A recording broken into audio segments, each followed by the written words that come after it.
from the heart of Dubai, where tomorrow is being built today, to the world. Welcome to the CTO Show with Mehmet. Here, we redefine technology and reimagine possibilities. With Mehmet, delve into the riveting realms of AI, cybersecurity, and digital technology. Experience the thrilling highs and lows of startups. Immerse yourself in the spirit of entrepreneurship and witness the future of business innovation being written in real time. Now, without further ado, let's tune in and explore the future. Hello and welcome back to an episode of the CTO Show with Mehmet. Today, I'm very pleased joining me, Steve and Melissa Fultz. Both, are great guests, and I'm happy to have them on the show. Maybe the audience will notice that this is the second episode in a row where I have guests and sitting in the same room together. So we brought back the old artifacts that I used to use before. But nevertheless, I'm very excited to speak to Steve and Melissa today. The way I love to do it, Steve and Melissa, is I keep it to you. Introduce yourself. Tell us a little more about you, your background, and what you are currently up to. And then we're going to take the discussion from there. We're going to talk a lot about, how we can let more people who are maybe not the normal or regular audience know more about technology, AI, and a lot of cool stuff. So, Steve and Melissa, the floor is yours. That's great. Thank you. We're excited to be here. We're Steve and Melissa Fultz. I'll let her tell you a little bit about her background and what has brought us up to the last couple of years about what we're doing. Then I'll jump in. How's that? Sounds Sure. good. So I'm going first. Yeah. All right. No, so I guess I quasi-retired from corporate America about a year and a half ago. And we've been, working together from a, kind of consulting standpoint. We both had written books back in 2015. And in our own respective industries. I was healthcare, and I really focused and worked with the large health systems and built partnerships all around automation and medication safety. So I was very familiar with automating things and technology and robotics and how that can impact a business. So that was kind of my corporate America background, and it collides right at the intersection of his. So we're out in Wall Street. Yeah. I've kind of Fortune 5 companies and leadership in those companies. So I'm Wall Street meets Main Street here. Yeah. And so real quick, I was born into a family business. My dad had already started doing what he did before I was born, and I'm 58. So he's been doing it about 60 years. We buy and sell petroleum transport equipment. And over the years, he bought into a couple other businesses that repaired. So it's kind of a vertical market. So as I was growing up, watching him in the business, I kind of went down the church route. I served local churches, served on staff on churches for about 25 years, ended up on kind of large church, got a PhD in psychology while I was there, opened up a couple of counseling centers. Before he got ready to retire, he said, "Hey, would you like to come back and get into the business?" And I'm like, "Dad, I've been wanting to get in the business since, I can remember." So in about 2010, I came back in the family business. And one thing about technology, I've always considered myself a closet tech guy. And I realized I couldn't keep up the last several years, but over the years, and even part of my uniqueness in doing church, if you think about it, the church is one of the best marketing institutions in the world, but I tried to do a lot of marketing stuff to the church, taking it outside the walls instead of expecting everybody to come inside. So I've always kind of had that wannabe. I got my dad online really in 99, 2000 when websites were just starting out. So we have a lot of Google great organic stuff over the years. So when she decided to retire, we and come back in and help in our family businesses, we started wanting to help other business owners who were what we were seeing, what we believed to be, who were chained to their business. We have a lot of friends who started a business for freedom, and it really created a prison for them. We call it a kind of a velvet handcuffs. And so we've started trying to help people put systems together so they're not chained to the business. They have freedom. We call it obsolete by design. they have freedom because of the systems and things set up. They can actually enjoy life instead of, dreading every day that they walk into the office. So they can own the business again Yeah. instead of the business owning them. It gets to that point.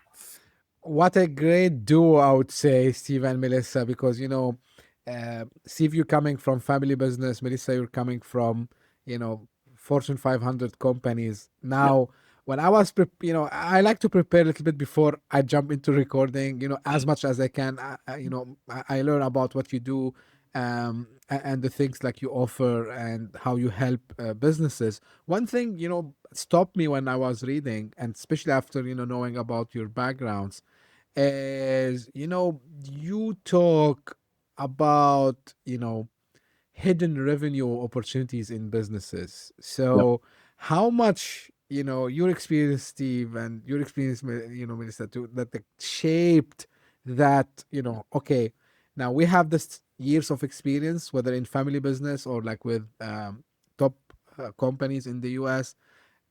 How you intersected these like kind of two experiences, which like each one is by itself, you can do a practice out of it. So how you came up with this, and feel free, I would like to hear both of your opinions on this. Sure. I'll jump in. What one thing that we really, and I've learned a ton from my father, who, started it, the business, fought tooth and nail, he's the one that really sacrificed all the time. I've kind of had the golden spoon given to me, but my dad was very meticulous on, he actually hand wrote his checks. I've seen him at the end of the year take days trying to reconcile $7.80, because he wouldn't. I finally got him on computers in the early 2000s, but this hidden revenue that you're talking about, we really encourage business owners, when you really stop. We use the analogy a lot, and I want her to jump in too. I don't want to dominate this. We use the analogy a lot about changing the tire as you're going down the road. When you're right in the thick of things in a small business, you're wearing a lot of different hats. You don't have a lot of time to step back sometimes and make a decision. I mean, things happen and you have to deal with them the way, with what you're dealt. But what we have found, when we really stop and start looking at expenses, and we start looking at what would happen if we tweak a lead gen here, we're looking at lifetime value of customer, but we're looking at several different concepts, but we have a formula set up that we can uncover at least 50, sometimes 100,000 in a business budget without even increasing any kind of marketing spend. And it really comes down to a fine tooth, microscopic, I think, on expenses, and then making a couple of tweaks on the other side. It's amazing what the monies are there when you pay attention to it. Efficiencies. I think, this has kind of found us organically. We live in parallel lives with our brick and mortar businesses, as we grow and scale those. About a year and a half ago, kind of when I did come back in, we were looking at a pivot then. Do we, are we going to wrap this up to sell it? Do we need to scale it, scale it or sell it? So either way, we needed to clean up the foundation. And that included some technology and looking at our processes. And when I came in, having the corporate America background and so used to so many just the foundational structures that we did things, is so different in a small family business, especially one that's growing. So I've enjoyed coming in and putting, processes in place that I took, for granted, that were just everyday processes, as we've grown. So one of her first things, she had a problem in her laptop and said, well, I need to call the IT. I'm like, wait. I am the IT department. I never sent an email. I was like, just call me. I'll help you. It's the little things that you just take for granted when you're at work for a big. Yeah, I was lucky enough to work with they were scale ups because they were startups in the US, and then they came, to this part of the world where I live. So I get used to the culture of the startups and small business, right? So whenever we hired someone from a big, Yeah. name, in the tech, the first thing the guy would ask, hey, like, who do I call to do this? I said, no, you don't call someone to do this. You do it by yourself. Oh, that's awkward. I said, yeah, like, like here you are kind of, this is what they used to tell us, especially if in a new organization where you are starting from scratch. So you wear all the hats. So you are the CEO, you are the CTO, you are the CMO, you are everything. And You're by the way, the plumber. Yes, you are. yeah. And by the way, one thing you mentioned, Melissa, which is I like about the organic growth, and also Steve, like you highlighted this as well. Um, I'm a big believer, that it's in this time, like you need to kind of rely on yourself, and when you say rely on yourself, I mean, like, of course you need to do the work so people can notice, and then you do great work so people will tell other people, hey, like I met these folks and they did a great job, and then you get this. I'm not saying like we shouldn't do marketing, but Yeah. like focusing on the organic growth is important. I agree. Now, so talking about businesses that you work with, when you start to tell them about utilizing, let's say, tech, right, Yeah. as one option, maybe to uncover these hidden revenue streams. So what is the action you see from them? Like, is it like something, oh my god, like, no, this is like, I have to hire a bunch of technical people to do this, or maybe they think it's a huge project that they are not ready to do it. How do you break this kind of stereotype that some business owners they would have, that this is not, it's not for me, this is not something for me, and you come in and you show them, no, like, it's if we follow like certain workflows, we can achieve the results that we're trying to do. I think you've identified our biggest hurdle, both the entry point, but also because it's so diverse depending on that business owner and his or her experience, over the years. But we wrote a book in March called Family Business Facelift, and it's basically a parable. I mean, we use it. It's a fictional story about a husband and wife that have 20-something kids. Well, no, wait. They don't have 20 kids. They have two children who are in their 20s. There you go. Yeah. And they have a retail business, 5 locations, and we create this real life pain of waking up at 3 a.m. of, oh no, my inventory. Every business owner feels. Yeah, payroll, et cetera, et cetera, et cetera. So, but in that book, we put a companion workbook, and one of the first things, and the reason we did this was us. One of our first assessments we asked them to do is called a business tech readiness assessment. And I got that, from her and her corporate America. Like I'm the guy that fires, and then I'll eat, I'm the entrepreneur that, I'm like, whoa, hey, let's do this. Let's do this. Slow this down and She's do like, this the right way. No. So we're asking a lot more questions. And that has been one of the best tools with our customers. They're like, oh my goodness. And for us, who I think I'm a tech guy, I realized our technology at our businesses, $10 million, 2 businesses that 50 people, my tech is probably 20 years outdated. So our first step was kind of beefing up our internal tech to get even ready to start doing some of the system stuff. So your question, I think you nailed it. And every person, what we're finding is they don't even want to look. They think, I don't want to learn it. I don't want to know. Overwhelming to them. I want to put a duct tape over the check engine light and let's just keep going until it stops. Yeah. But tech is so vast that, AI is here. And as we've had to learn it too, we by no means are experts. We're just thought leaders. We say we're just a couple steps ahead maybe of our generation trying to learn it. And with our tech readiness assessment, it does kind of identify low-hanging fruit, things that we need to clean up first. It really puts it more in a roadmap to get you where you need to go, depending on what your outcomes, what you're trying to do. Are you trying to grow? Are you trying to sell? Are you trying to retire?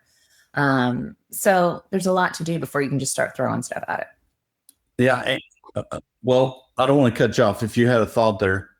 Well, the next business readiness, and this was all her, and we put it all in the book because we let these characters do it. But one of the things I thought was brilliant that she came up with is when you think about older business owners, we're in our 50s. I'm closer to the 60 than she is. But Still young. Yeah. A lot of times they're scared of tech.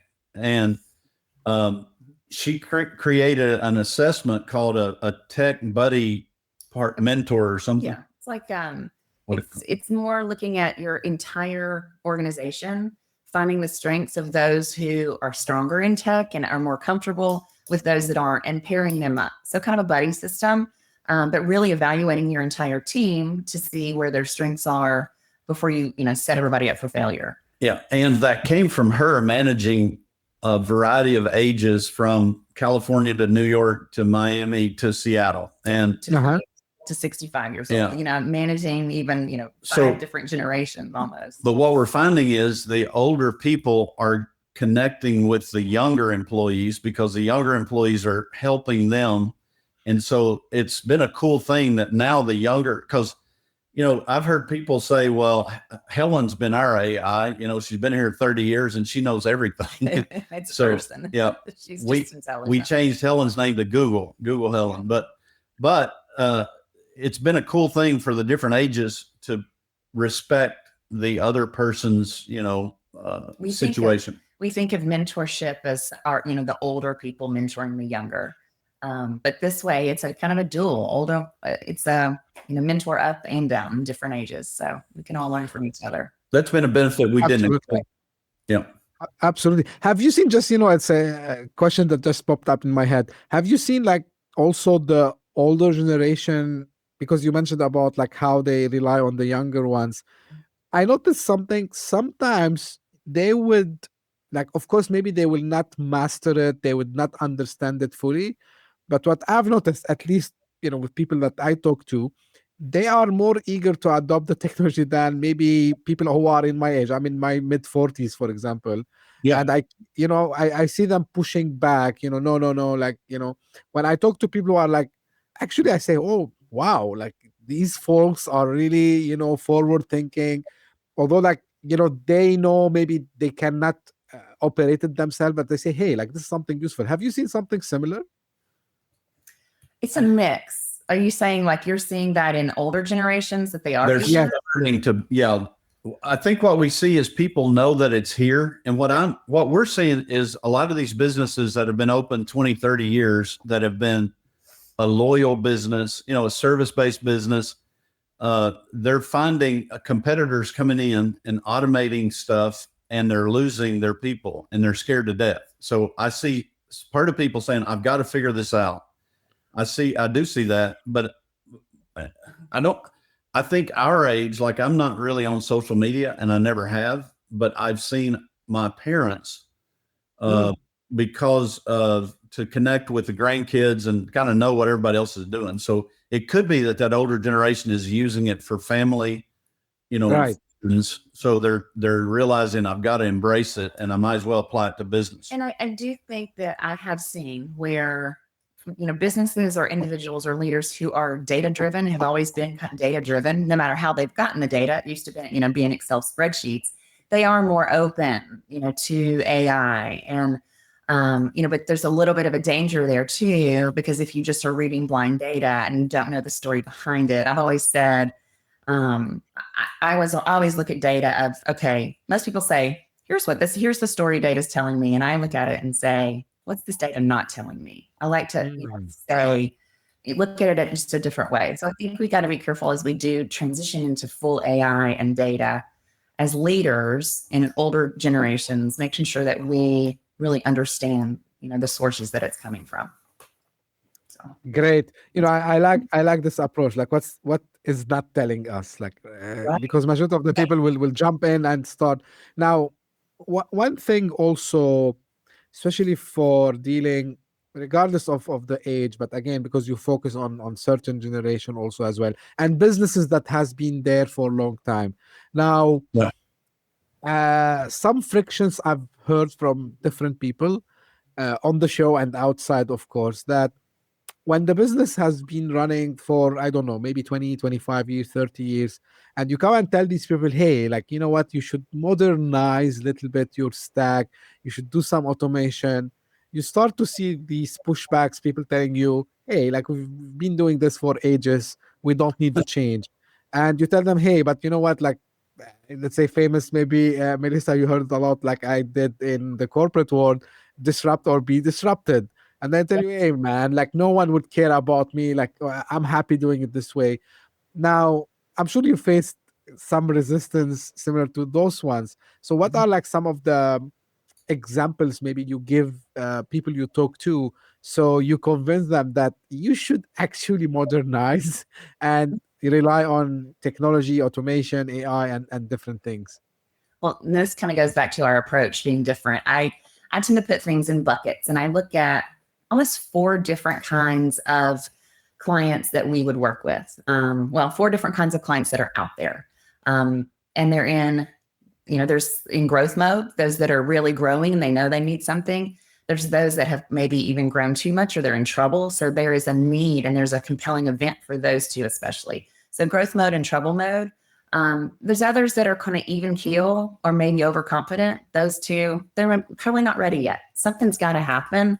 There almost has to be some kind of compelling event or the next generation coming up and saying, hey, it's time. So we really look for those that are in growth mode, or we hate trouble mode. We hope that it never gets there, but those are the 2 that they know they need something, and that's half the battle. It's just helping them figure out now what it is they need. Yeah. And I think us living it in our own situation makes us a lot more sympathetic to our clients, because I can remember when Dad retired, and I call it sitting in Dad's chair. I can remember walking in the office, he's not here, I sit there and it's like, oh no, what if I make a wrong move and lose what he's built, and what if I do this wrong? And so for 6 months I just smiled and nodded and met people. I mean, I knew, but I was afraid to make a decision. But we live it even with what we're doing. People are like, now, why are we doing this? And why are we quitting what we're doing now? And all we're trying to do, and we're not of the notion, I do know that AI will replace some jobs. I think that's a given, but we're not a proponent of that. I think we want to help employees learn how to, and business owners learn how to orchestrate AI, be a conductor that can help several things, where it frees them up to be with customers, which is That's what people do best. it's what it's about, those relationships. So Great. Now, we talked about AI a lot, Steve and Melissa, and I'm sure also you've seen this when nowadays we say the word AI, people expectations are so high, and people, they think it's a magic pill that will solve everything. So between reality and the promises of what people might be seeing or hearing from other people, how do you set the expectation right? Like, because sometimes, and I like you mentioning, Steve, multiple times, automation, because this is what I tell people. yes, Like, you don't just get a technology for the sake of getting the technology. You need to just see what's not working today and what's a potential, any technology that you can put in to make it better. So setting the expectation, and people are eager to use AI. Some people, and we've seen some, as the Gen Zs, they call them the memes, right? And all these funny cartoons that we see here and there, where they ask CEOs, what do you want? They say, we want AI. When do you want it? We want it today. Where do you want to start? We don't know. We just want AI. So how to set expectations in the right way?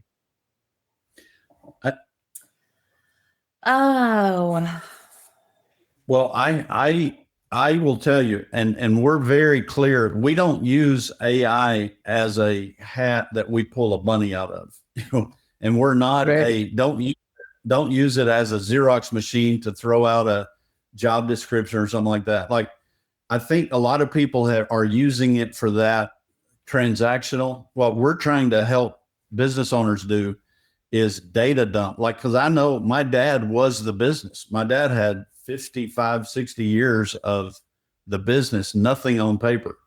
So I had to sit there and listen to him for 4 years to learn about the business. So what we're trying to do is get business operations, procedures. That's the first big step, really. Yeah. And that's We're trying to data dump to save, because AI and all the research, it's about half right and half wrong.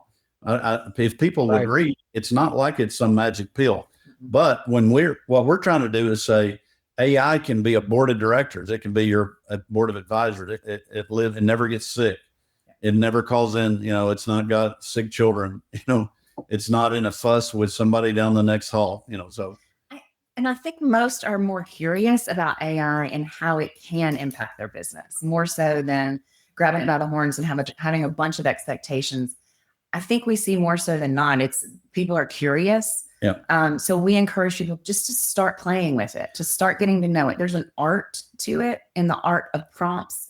Another book that we're working on is the ART in artificial intelligence, because there is an art to the prompts and how you use it. So yeah, and I think our approach is a lot more asking questions. Like, we ask a ton of questions, so the business owner, he or she can start answering, and in coming up with those answers, he or she are solving his or her problem. You know what I mean? There's a psychology to it. Yeah. So we're a lot about a whole lot more of gathering, because here AI means nothing if it's not going to solve a problem. Absolutely. Like, we have to look at a problem and that business is having and saying, and then when they see, it's the flywheel effect. When they see this work and they say, well, let's try this. And then they see, and then if we can't get a small win early, it's an uphill battle with an older business owner who doesn't like technology anyway. Love that. Exactly. So we need to start from somewhere. How much time you spend? I'm not sure, like, is it you, Steve, or you, Melissa? How much time you spend, in addition to talk to customers and, show them their journey, in coaching, right? Because I think, any transformation you do for the business and, technical transformation, digital transformation, whatever, AI transformation, whatever people want to call it nowadays, the coaching part and changing mindsets. Yeah. How much that take times from you? This is what we're excited about too. And this is where it is growing again organically. And this is what we're finding as, married business owners are finding us, but creating a community. To us, there's so much power in group coaching. We learn from each other. Our peers, we're going to learn more from our peers than somebody telling us what to do. So, we're creating that community, and you can find us on School. We've started it there in School. Yeah, we've got a family business forum on School. That's a free platform that we're connecting business owners there.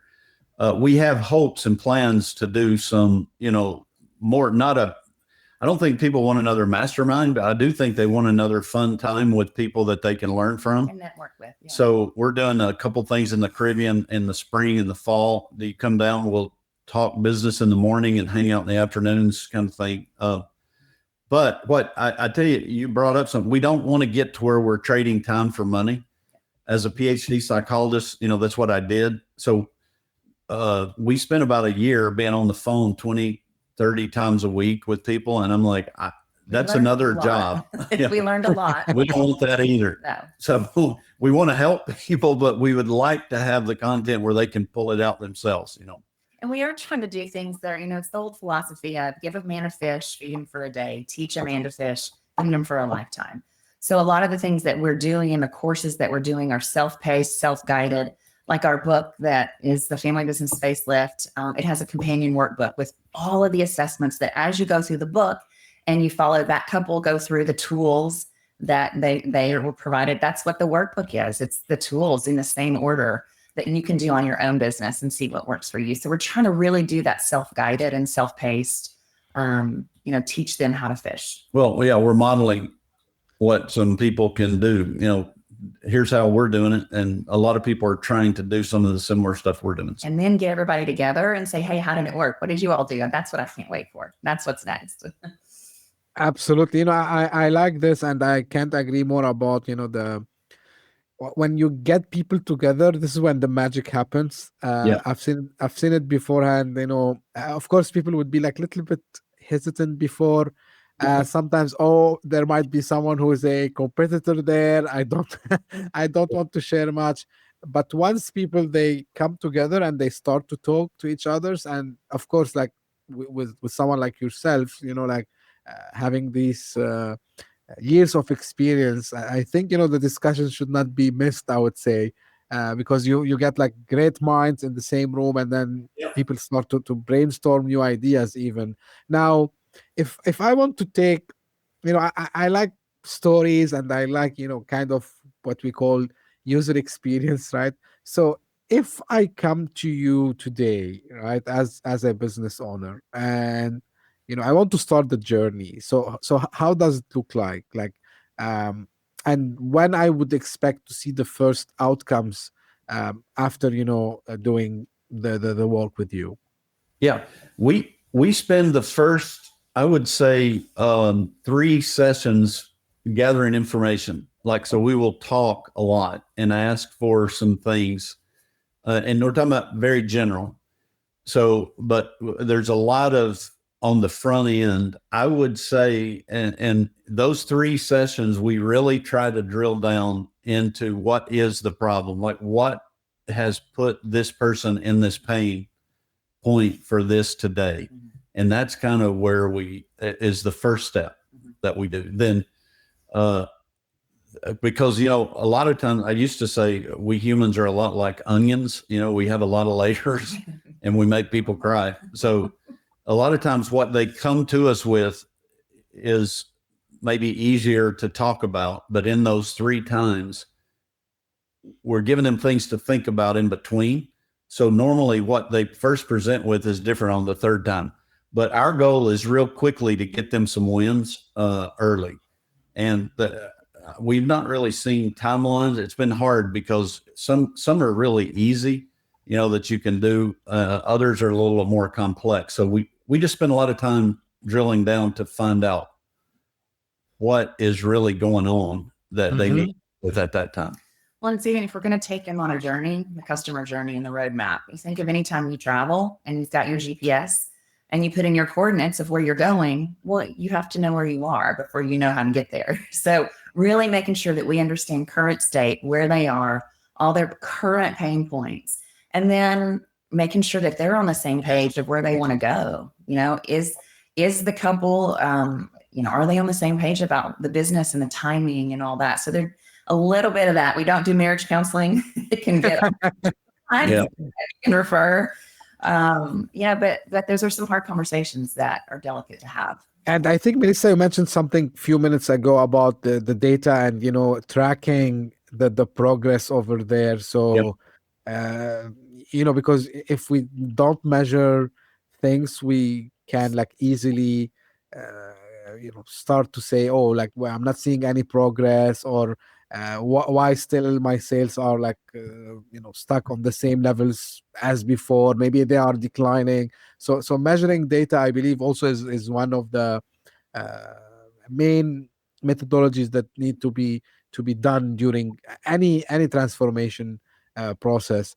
Now, one thing, also I like to hear from you, any outstanding use case that you can give us, because again, when we give people examples, they might get it even in a better way. And maybe, Melissa, it from the corporate world, we used to do these success stories and use cases, so people can get it. I would love to hear if you have any you can share. No, I think we could probably tell them about I'm going to use the initials MH. We don't have permission to say this. Say their name. Yeah, I think that's a good one. Yeah. We have worked with and recently she just sent a thank you, but probably a couple years, maybe. We've worked with a person, a business owner, female. Her husband was kind of involved in the business. She had bought out her father's business and it was kind of struggling, but her passion was in another area. And we worked with her for 1.5 to 2 years, and she has just blossomed. The passion project that she went with, she's got, her business is still running, which is kind of our obsolete by design. But she has catapulted into her passion and is loving it. So that's one thing. We did. I mean, we helped her scale her current business so that she could, and part of, again, that interview process of us drilling down and assessing her end goal and what she wanted, her destination was something completely out of her industry. She wanted to do, it was, it was fascinating to see and to understand what her personal wins were. So we got her business kind of running and automating itself so that she could go do what her passion was. Yeah. So and the reason that's on tip of the tongue, a couple of days ago, I guess we got an email or a text, thank you, something. But great. Yeah, that would be a more recent one. Yeah. No, I love these stories, and I something I wanted to say before, but just because I remembered now, your approach of having these sessions, asking questions, I think this is by itself is the differentiation, because everyone else, I mean, when I say everyone, the majority would go start pitching solutions and products. You're not going to believe this, but we also don't have a fee structure. Like we don't. I'm not that guy. I've had so many things that I pay $7,000, $10,000, $12,000, whatever. I want to hear three. I want to really hear the problem, and then we're going to say, and I show them what's it going to cost you to not solve this problem, and then I look at, because I'm not trading time for money. I mean, I don't want another job. I want to help somebody down the road. So it's going to cost them, and so I don't even. People say, how much you cost? I say a lot. I mean, it depends. That's always the answer. It depends. Yeah. And this is the right approach. The low side or the high side, because we get results. I mean, absolutely. I'm not trying to be a cocky, arrogant. It's just, if you don't, you're going to be here another year. What's it cost you to not solve this problem? Yeah. I agree. 1000%. I'm exaggerating a little bit, because the other day, sometimes I share, from time to time, some my own views on the AI use cases in business and so on. So someone noticed, they gave me a call and they said, hey, like, it looks like you understand AI business, the AI and how it can be used in the business. So how much you charge? I said, hold on, it's not the way I do it. And then I said, okay, what do you do? I said, I need to understand first. Like it was like a kind of a company that deals with a lot of other companies, so they want to add the AI part. And to cut the story short, they said, okay, so what are your offerings? I said, look, I can't just tell you anything now. I'm not into the what we call them the box movers, right? And these kinds of things. I said, I need to understand what we're talking about. I said, you know what? Maybe you would not believe. I said, guess what? Some business, they don't need AI. Like I said, oh, how come? I said, yeah, because maybe the way the business is run, they don't need AI. They just need maybe to modernize some of the stuff that they do. Maybe adopt maybe an Asana project management or something like this. They don't need the AI. I said, oh wow, like every single person we talked to, like they were start to get us these $10,000, $20,000, $30,000. I said, no, I'm not into this business, because I want also to be selective, because if the customer doesn't understand that they have a pain point they need to solve, there's no point of me going and wasting my time, to your point. So just, it's something, which it came on time, because this happened just 2 weeks ago. So it was good timing. Now, one thing I'm curious a little bit about regarding the verticals or the sectors, whatever you want to call them, is there a common thing that is fixed among any type of business, or is it like more something that we need to customize? I mean, you need to customize when it comes to the way you do this. So let's say, is it the same thing if it's a retail business rather than, I don't know, maybe a insurance business, or there's some customization that you need also to work on with these business owners? We're in a what I would call antiquated industry in the repair services. Technology's normally behind. So I would have to say yes. It's not a cookie size per industry. And I know there are some industries that may be heavier on the phone side. Some are heavier on the email side. So when you look at from the intake to the processing to operations, there are some variations that have to be customized. Yeah, but I think there's basic business principles, and this is something coming in from for me coming in from the corporate world and seeing my first time in small business and family business and entrepreneur world. Even though I think I've realized I was always an entrepreneur, even in my organizations, because I always was that maverick and thought leader and challenge the status quo. So I've always kind of been one of those. But just basic business principles that I think as businesses are growing, depending on where they are in their journey, are they just starting up? Which usually, we're working with older businesses and they're not. Our business, they're looking at retirement. So there is usually a compelling something that this age is looking at. So there's a common denominator there. I can't really pinpoint it, but that's what made me think. Yeah. Because there are some common denominators. Makes sense a lot to me. And, I like when you said, Melissa, also about you don't need to have a startup to be an entrepreneur. And when people tell me like, do you see yourself as an entrepreneur? I said, I spend plenty of time in corporate, but I consider myself an entrepreneur because the first thing whenever I go to a place, why you're doing it this way?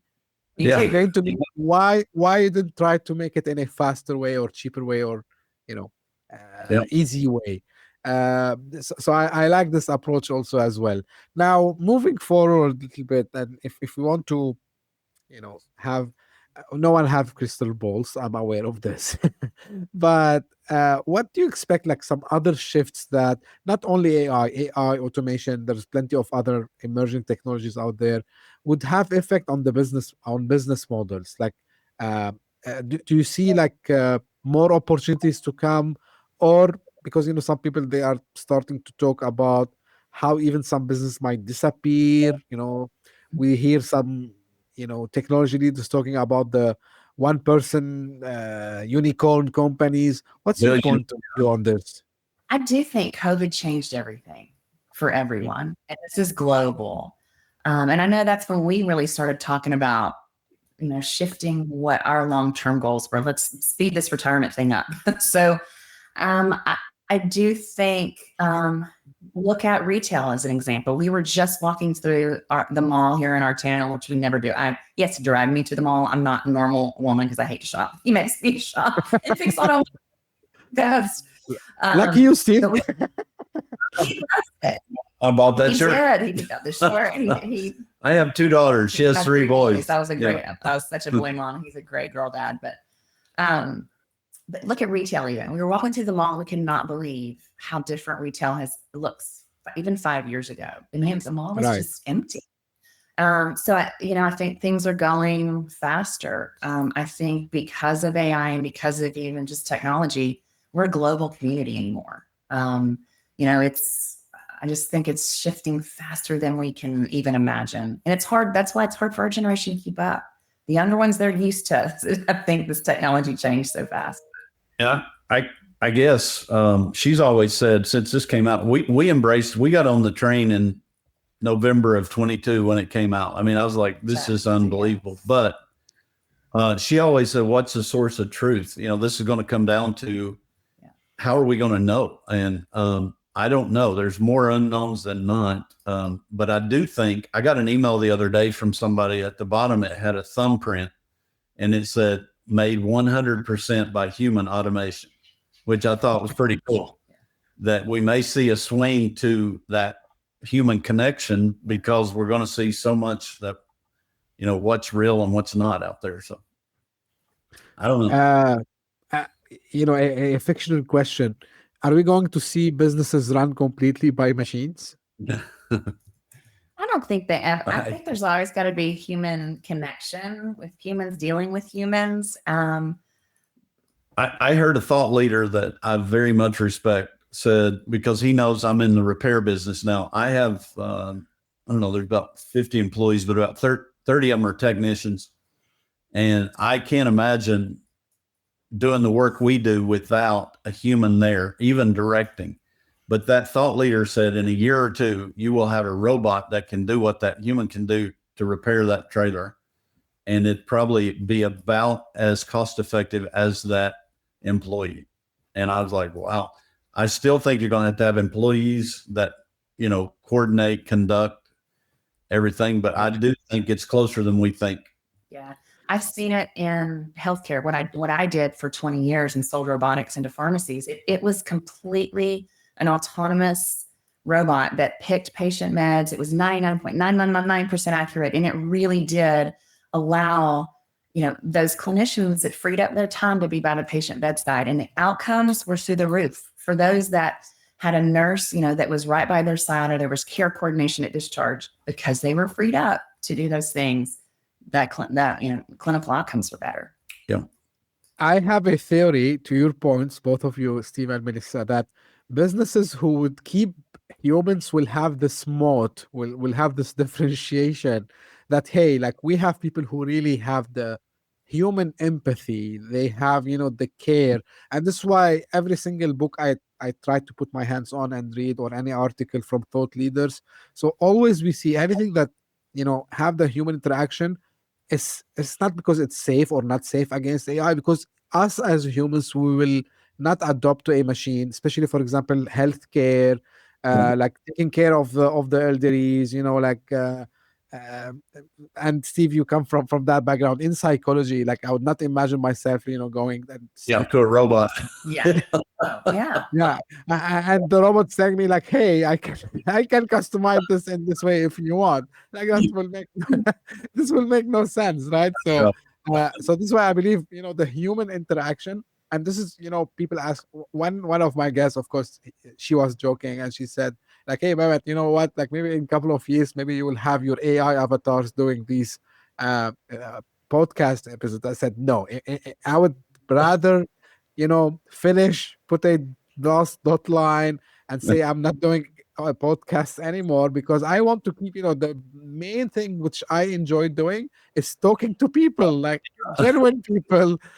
Sometimes, by the way, we agree, sometimes we disagree. I said, but this is the whole thing is about. Yeah. So to talk to people, know new, kind of thoughts that these people have, new experiences. And this is why, I'm telling people, like, if you keep the human touch, you're gonna win. And we see it actually, I'm sure in the States is the same, when all the mainly telco operators, they try to put their call centers with automated voice, IVR they used to call them, people, and banks, people start to complain, please give me a human, I want to speak a human being. I don't... Yeah, customer service. Yeah.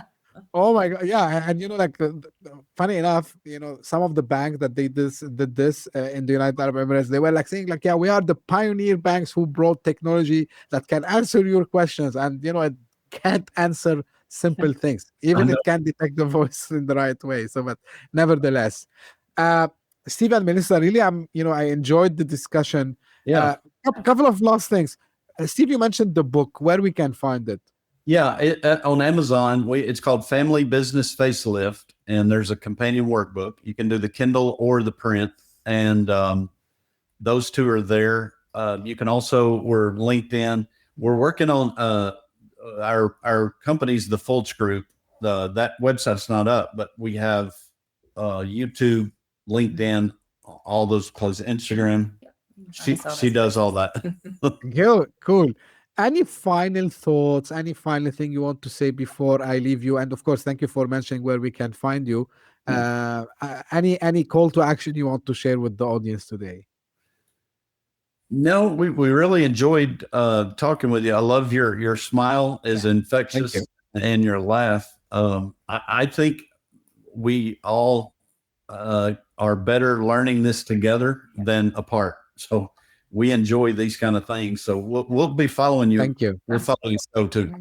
Our motto is do the right thing and be kind. So that's our be the right thing and be kind. It's an advice and a great motto also as well. So I can't thank you enough, you both, for being, my guest today. Maybe people, they don't believe it, but really every time I speak to any of my guests, I learn a lot, because there are always things to learn, new experiences. So I enjoyed the conversation with you today. And for the audience, you can find the links that Steve just mentioned in the show notes. If you're listening on your favorite podcasting app, you'll find them in the show notes. If you're watching this on YouTube, you'll find them in the description. And this is how I end my episodes. This is for the audience. If you just discovered this podcast by luck, thank you for passing by. I hope you enjoyed. If you did so, give me a small favor. Subscribe, share it with your friends and colleagues. As you can see, we're trying to reach as much people as possible in different topics so we can, again, as much as possible, cover it all. And if you are one of the people who keep coming back, send me their messages, send me their feedback, send me their compliment, thank you very, very, very much for doing so. Thank you for lifting the podcast in this year 2025 all the time to the top 200 charts on the Apple podcast in different countries. Of course, I'm trying to push some countries because I never saw them. US is one of them. But thank you for all my audience, wherever you are, the UK, Germany, Spain, Australia, New Zealand, even Bermuda. I don't know who's listening to me in Bermuda, but I figured out that we were in the top 10 actually there. So thank you very much. And as I say always, stay tuned for a new episode very soon. Thank you. Bye-bye. Hit that subscribe button. Share the show with your tech-savvy friends and fellow entrepreneurs. And leave us a review on your favorite podcast app. Your support means the world to us.